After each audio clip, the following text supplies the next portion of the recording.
ଚାଲିଥିଲା ଚୋରା ପିରତି।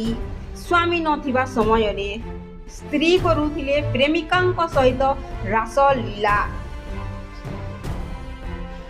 ସ୍ୱାମୀ ଯେତେବେଳେ ଘରେ ନଥିଲେ ସ୍ତ୍ରୀ ତାଙ୍କ ପ୍ରେମିକଙ୍କୁ ଘରକୁ ଡାକିଥିଲେ। ଏହି ଦୃଶ୍ୟ ଗାଁ ଲୋକେ ଦେଖିଥିଲେ। ଏହି ଖବର ତାଙ୍କ ସ୍ୱାମୀଙ୍କୁ ଯାଇ କହିଥିଲେ। ସ୍ୱାମୀ ଆସିଲା ପରେ ଧରା ପଡ଼ିଗଲା ସତ।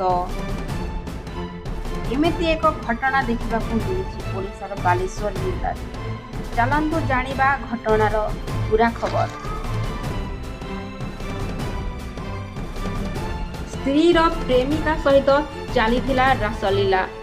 ସେହି ସମୟରେ ଗ୍ରାମବାସୀ ଜାଣିପାରି ଜଣାଇଥିଲେ ସ୍ୱାମୀକୁ, କିନ୍ତୁ ସ୍ୱାମୀ ଜାଣି କରିଦେଲେ ଏମିତି କିଛି। ସମସ୍ତେ ଦେଖି ହେଇଗଲେ କାବା। ସ୍ତ୍ରୀ ଦେହରୁ ମଙ୍ଗଳସୂତ୍ର, ହାତରୁ ଶଙ୍ଖା ଚୁଡ଼ି ସବୁ କାଢ଼ିଦେଲେ ଏବଂ ମୁଣ୍ଡରୁ ପୋଛିଦେଲେ ସିନ୍ଦୁର।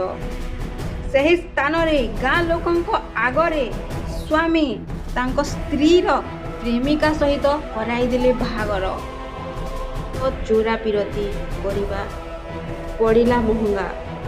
ପ୍ରେମିକର ଇଚ୍ଛା ନଥାଇ ମଧ୍ୟ ଦୁଇଟା ଛୁଆର ମା ସହିତ କଲା ବିବାହ। ମୁଣ୍ଡରେ ଦେଲା ସିନ୍ଦୁର, ହାତରେ ଦେଲା ଶଙ୍ଖା। ଦୁଇ ପ୍ରେମୀ ଯୁଗଳ ଘର ଛାଡ଼ି ପଳାଇଲେ।